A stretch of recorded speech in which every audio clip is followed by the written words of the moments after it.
So once again, like my Beast Wars Transmetal Optimus Primal review, I'm a little stuffed up today. So please bear with me. I'm starting to think it's this room.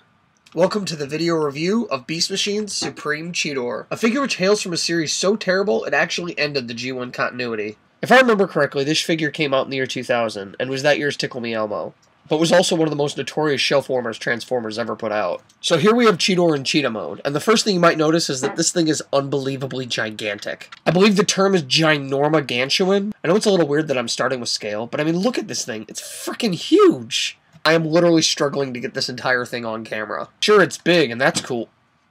This tail falls off a lot. Sure, it's big, and that's cool, but it's nowhere being in scale with anything ever. I don't really have any Transformers that compare to this thing's size, but to kind of give you an idea, here's a full-grown house cat.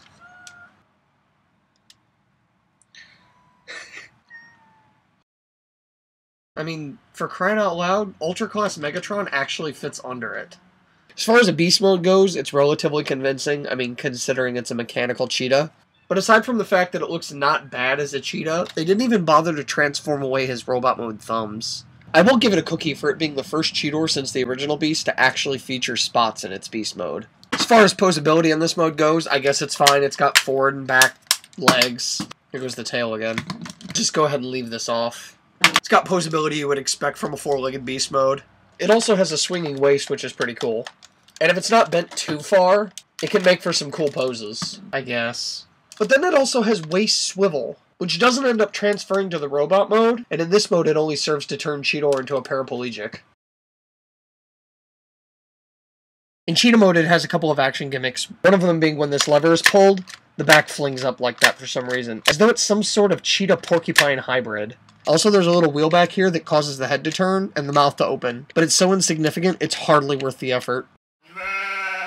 It's also supposed to make sounds, but I don't remember what action causes the sounds to go off. Which doesn't really matter, because usually it just starts making sounds on its own anyway. Honestly, if either of the modes from this figure work, it's this one. It's not terrible, and even though it sports some really show-and-accurate shoulder fins here, it's actually decently cool. If this were a smaller figure, I might not hate it. And if the damn tail would stay on. On that note, the tail isn't posable at all. It just kind of slinks down below the heels of the legs. And it doesn't really add much to the figure other than just being a tail. Sort of. I had this toy when I was a kid, and even though I enjoyed it then, I was never really sure how to transform it. Not because the transformation was difficult, but because it was so simple, I wasn't sure if I was done or not. And now onto the transfer standing up. Stand it up, make Cheetor shorter, switch the heads. Done. In order to switch the head, you have to open up these chest flaps, and this one in the middle here stretches out for some reason. I really don't know why. If the other mode wasn't cumbersome enough, you get this colossal catastrophe. So before I start thoroughly ripping into this thing, here's a history lesson. The Beast Machine's character models were actually designed independently from the toy designs, and since the show transformations involve more morphing than actual transformation, the Beast Machine's toy line ended up with very little show accuracy.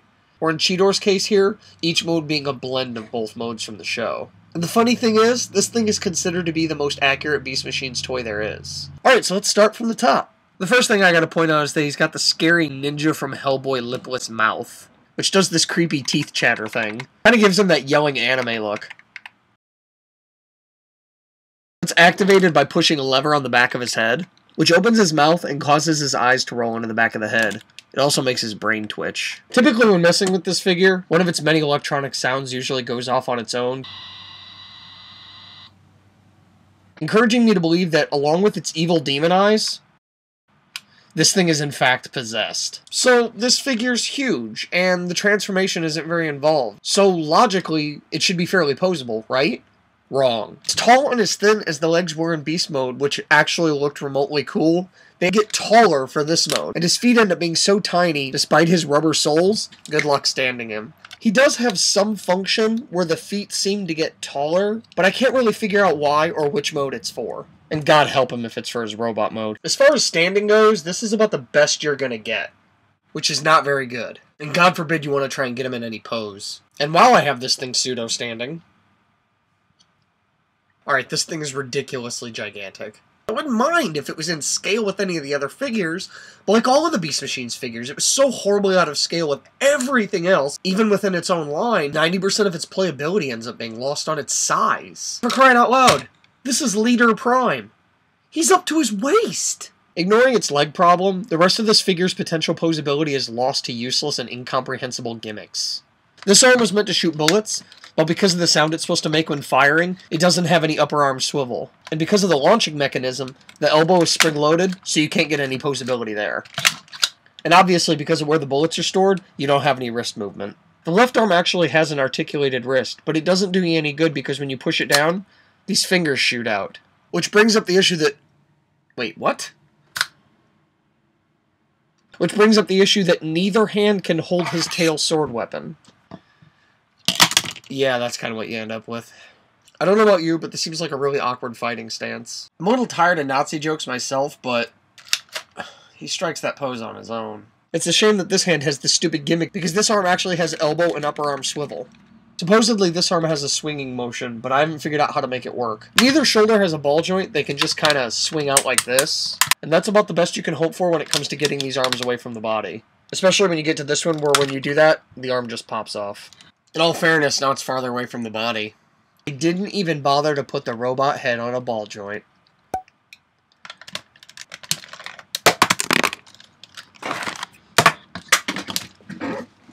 Piece of crap. And as I said before, in robot mode, there's no waste anything.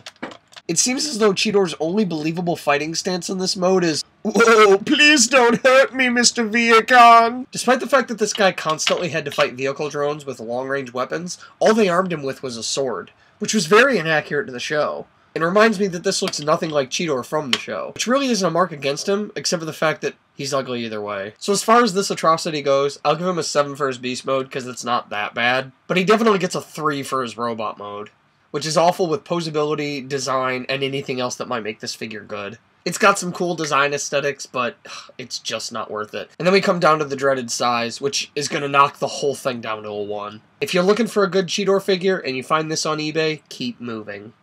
This has been the video review for Beast Machine's Supreme Cheetor. Thank you for watching.